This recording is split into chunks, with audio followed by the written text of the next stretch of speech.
you. So I always feel like an imposter when I'm here because I don't understand the humor, I don't have an app. The metrics that I track in my life are very different than the ones that you all track. I'm a clinical psychologist by training, so I do track different metrics. But I think the real qualification that allows me to address such an esteemed audience is I am the chief co-founder of the Walling family. Rob and I have been married for 13 years, and so we've been on this journey together. So I wanted to talk a little bit about that journey, starting with this really cute family picture. I've noticed that this year the speakers aren't doing as many cute kid pictures. What's up? Anyway, so this is our family from 2007. And this was a pretty amazing year in our life. It was the year that Rob started transitioning away from consulting and away from full-time work, started acquiring apps. Those of you who know some of the history of the work that he's done know that this was a big turning year. It was the year that he started sketching out the Micropreneur Academy and really became a full-time entrepreneur. During this year, I was in the final phases of my PhD and was doing a year-long research fellowship at Yale University School of Medicine. And we had this little baby that we loved. And there were so many things going right in our life. We had amazing opportunities and we're doing really cool things that we sort of never thought we would be able to do. But we spent most of our evenings arguing, and we were both kind of depressed. And it was really difficult to figure out how things could be so good and so bad at the same time. We talked pretty seriously about ending our marriage and splitting up our family and doing some crazy bi-coastal child custody sharing situation. It was just going to be really terrible to walk down that road. And ultimately, we were both really glad that we didn't. But it's been really important for us to reflect on that time in our life, because thankfully we've had lots more busy seasons and lots more success and lots more times when we're both working really hard and pretty stressed. So we need to figure out what went wrong that year and learn from it. So in my 12 minutes, I'm going to try to talk about 3 simple lessons that we learned. The first is about managing anxiety. Anybody in here got stressed with your work? Anybody? A couple of you. Good. Well, you guys listen. The second one was about communication. This is really about how to keep our relationship healthy and functioning in the midst of really stressful seasons. And the third is practicing the big picture. And I use the word practice intentionally because I think it's actually very effortful to pay attention, to keep remembering the big picture of why we're doing these things in our lives. So first one, anxiety. Anxiety is unavoidable. You all know this. This is part of your daily experience, or your weekly experience at least. Anxiety is also, thankfully, fairly useful. It's pretty motivational. But this is where my psychology training comes in, and I can say this with a lot of certainty, and I'm not even exaggerating. Anxiety can be pretty deadly.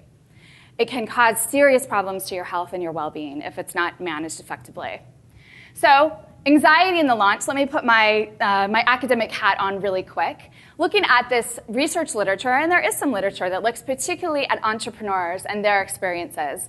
So one fairly large-scale study found that first-time entrepreneurs and their spouses were more likely to be treated with anxiety medication than people who are working a 9-to-5 job. So their anxiety, the anxiety that entrepreneurs were carrying around was qualitatively different than the anxiety of people working in different kinds of jobs. Secondly, entrepreneurs reported higher workload-related stress. So they felt like they had way more to do than people in a variety of other kinds of jobs, in white-collar, blue-collar, and professional positions. So this experience of launching a product, of doing a startup, of founding a company, is qualitatively different. It is anxiety-provoking in a different way than other people who are doing, other kinds of work. So this just affirms what we all know, which is what research often does. It's sort of like, duh, we know that we're anxious. But thankfully, it's not all bad news. There's this old research study, and some of you may be familiar with it. It's from like 1908. It's a really old study. It's called the Yerkes-Dodson Law. It's been replicated lots of times in lots of different populations. And it's looking at the relationship between arousal, in this case anxiety, and performance. And what you'll see is that there's an optimal, do I have a pointer? Yes, I do. This sort of moderate anxiety level is actually related to optimal performance.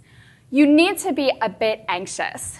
It's anxiety that made me practice my talk, review my slides, make sure there weren't any lame typos. But if your anxiety is too low, then you might get a little sloppy. You might get a little lazy and may not pay attention to the details that you need to pay attention to in order to perform optimally. But here on the other end, on the high arousal spectrum, anxiety floods you, and you can't function effectively. And this is where we need to be mindful of the role that anxiety can play, or the toll that it can take on your work. Let's see. Okay, so unmanaged anxiety, anxiety at that upper end of the spectrum, damages creativity, concentration, organization, problem solving, and communication skills, all things that you need if you're going to be successful in your work, in your startup. Unmanaged anxiety also is fairly strongly linked to a number of health problems. And finally, anxiety that gets really out of control is linked to some pretty serious problems, like family violence, addiction, and increased risk for suicide. This is my work. This is the area that I know well. And I know that the things on this bottom slide may feel like very distant from your personal experience. But these are problems that are related to lots of families from lots of different socioeconomic levels, lots of different backgrounds. So these are things that, if you're not careful, are possible in many of our lives. So the message here is anxiety is manage it, don't let it manage you. And I know there's an emphasis here at MicroConf of being pretty actionable, so I'm going to try to do that. Some simple strategies for managing anxiety. The first one is to notice it. Anxiety is accompanied by a set of pretty specific physiological symptoms. You don't sleep well, you have trouble concentrating, your breath is shallow and fast, your heart races faster, your muscles are tense. You can feel it in your body once you start paying attention. And it's important to be able to do that because that will allow you to catch it early and know, oh, I'm not doing so well. I need to take some intervention before my anxiety increases to a level where it's going to be counterproductive. The second one, don't roll your eyes at me. This is not just yoga. But one of the most effective strategies for managing anxiety in the moment, for calming yourself down pretty quickly, is to breathe, to control your breath, to slow it down, to take a few calm, slow breaths before you go into a difficult conversation, before you get on the stage to speak, before you do something that's likely to spike your anxiety. Anxiety is very physiological. It happens in your body. And this is one way to quickly, simply counter that experience in the moment. Another one, keep track of what's going well.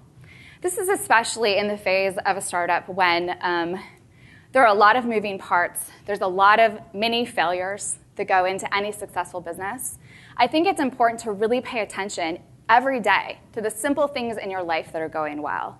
I'm borrowing this from an old Ignatian spiritual practice called the Examen, in which at the end of each day, someone takes a moment to reflect on what was life-giving that day, what went well, what was their best moment of the day, and what was not life-giving, what sucked from that day. And keeping track of those two allows you to actually maximize what goes well and give you some insight into what you might need to remove from your life if it's possible. I think also doing this helps you realize that there are lots of little successes along the way. Because it's the ongoing to-do list, the to-do list that's never done, that you go to bed with each night, and you're sort of stressed every minute that you're thinking about all the things that are undone. Countering that feeling with a few positive things that have gone well is important. Eliminate unnecessary stressors.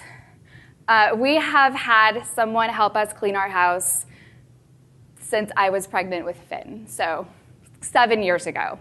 And I was in graduate school, and we didn't necessarily have a lot of money, but it was really important because we can't live in chaos, and we were both really busy. And this has probably been one of our marriage savers. Getting help with household work, getting help with childcare, getting help with your lawn. Things like that are actually a wise investment in your business. I like to say, how do I say it? now that I'm quoting myself. So hiring a housekeeper is cheaper than therapy, and therapy is cheaper than divorce. So just sort of keep that to yourself. Another really important part of managing anxiety is getting support. Whether that's really talking with your spouse about what's going on, your partner. I sometimes walk through the house when Rob is on his phone calls with his mastermind group, and it's like group therapy, honestly. They cheer each other on. They're like really helpful to each other. They give practical advice and feedback. But that group of people helps him carry the load in a way that I can't, in a way that someone who's directly co-founding or working as a partner with him can't. But they provide a lot of cheerleading and support, and it's so important to have people in your life who can do that for you.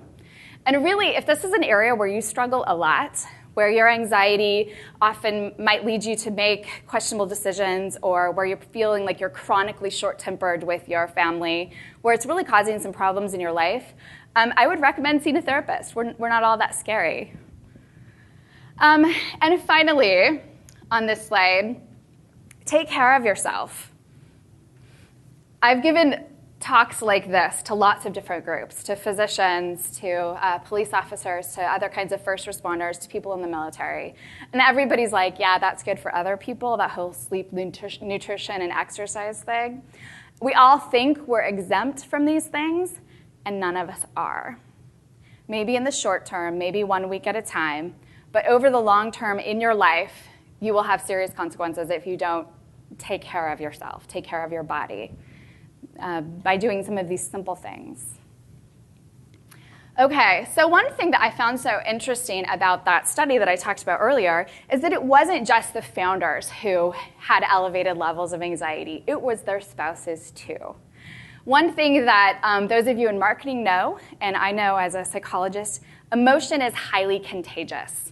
So if there's anxiety in one person in the partnership, it is likely to spread to the other people in the partnership. And the reality is that no matter how involved your spouse or your mother or the important people in your life are in the project that you're working on, they are carrying the weight of it too. And I think it's really important to be very proactive in communicating about what's going on in your startup, but also to talk with your partner and to make sure that your family is healthy. So one sort of practice that we have started since our terrible year in New Haven, Connecticut, is that we have implemented sort of a weekly huddle. This usually happens on Sunday evenings. It's a mapping out of what's happening that week. We both have busy schedules. Our Google Calendars look like a version of Tetris, and we're moving things around. But we take like 20 minutes and talk about what's going on this week. What do you need? Where are you with DRIP, with MicroConf planning? Do you need to work a couple nights a week? Okay, so if you're working on Monday and Wednesday night, then we'll definitely have dinner together as a family on Tuesday night. And maybe Thursday, I'll go out with my friends because I'm sort of tired of doing bedtime all by myself with the kids all week. And so there's a lot of negotiation that goes on to make sure that both people in the partnership are sort of getting what they need. We make sure that we can solve our solvable problems. And that's, again, where house cleaning and other support and help comes in. If it's a crazy week, then we plan accordingly. We also talk about when is family time. So Patrick, I loved your video, wherever you are. It was really funny. But I want to say, too, don't multitask your family. You don't need a lot of time with your family, maybe, depending on your particular situation. But the importance is quality and focused time. So having an hour where you eat a meal where there's no phones on the table. Having time where you're talking with your spouse each day, even if it's 15 minutes. But you're not also doing this whole look up back and forth thing while you're looking at your smartphone and then trying to make eye contact with your spouse. Those are things that really do lead to burnout in a relationship. So making sure that you're carving aside time, communicating about that time, so that I'm not wondering, am I going to see you this week? I know. Okay, on Friday night we're going on a date. We have a babysitter. We're going to have time to sit down and talk about what's going on. So doing this on a weekly basis has been really important for us to just sort of know that we have a schedule that works, know that everything is covered, and know that we're working together as a team. I also think it's important to check in about the larger issues in your life. doing a startup, launching a product demands a tremendous amount of resources, right? Time, personal finances, money, energy, creativity. You want to make sure that your partner is understanding where those resources are going, how those are working. Families do this in lots of different ways. If you listen to the 200th episode of Texting, you'll hear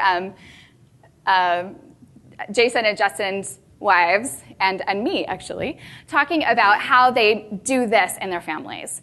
And some spouses know a great deal about what's happening with the company finances. I don't want to know. I don't want to know at all. We have an arrangement where you make your number each month and that goes into our personal account, and beyond that, I'm not worried about it. But we had to work that out. That was important for us. It was important for me to say, I don't want to know. If you make a lot of money, I'm just going to go shopping. So let's be smarter than that. Just don't tell me. If you don't make any money, I'm going to worry. So figuring that out, what works for you and your family and how that balance is navigated, is really important. I think it's also important to keep the vision for your family. I think, we've heard in a lot of the talks today that you work really hard to think about a business plan that makes sense. Josh did a great job of talking about that. Thinking about an idea and making sure that it's marketable or workable. I think the same level of thought and planning and dreaming and vision should also go into your family. Making sure that you and your spouse and your children, if you have them, are also pursuing their dreams and are pursuing their goals and have ideas about what they want for the trajectory of their lives. Making sure that your mind and your creativity aren't fully poured into your startup. I know it's demanding. I know it takes a lot. But having a vision for other parts of your life, too. Roles and expectations is sort of related to how you navigate the partnership within your family. Another thing, and I spoke about this a little bit when I talked about vision, is there reciprocity? Do both people in the partnership have dreams that the family is supporting? Is your spouse pursuing things that she or he wants to pursue as well? So making sure that you're not sort of sucking up all the dream energy, that it's shared among the members of the family. Okay. So ultimately, I think the message is that you have to invest in your relationships. It's not negotiable. Because the truth is that if you are successful, you're going to want to be surrounded by the people that knew you back before the big payout, the people that knew you, the people that loved you and were faithful to you. And if you're not successful, and lots of us won't be, you're going to need people who love you anyway. You're going to need people who can help you put back together what's left of your pride and yourself and help sort of you heal so that you can launch the next idea or move forward in whatever way you're going to. You want to remember that there is more to your life than this work. And that this work, for most of you, most of the people in this room that I've talked to, you're pursuing these entrepreneurial ideas because you want a certain kind of life. You want a life where you make the decisions, where you're creative, where you're innovative, where you make a mark, where you decide your vacation policy, where you work for yourself.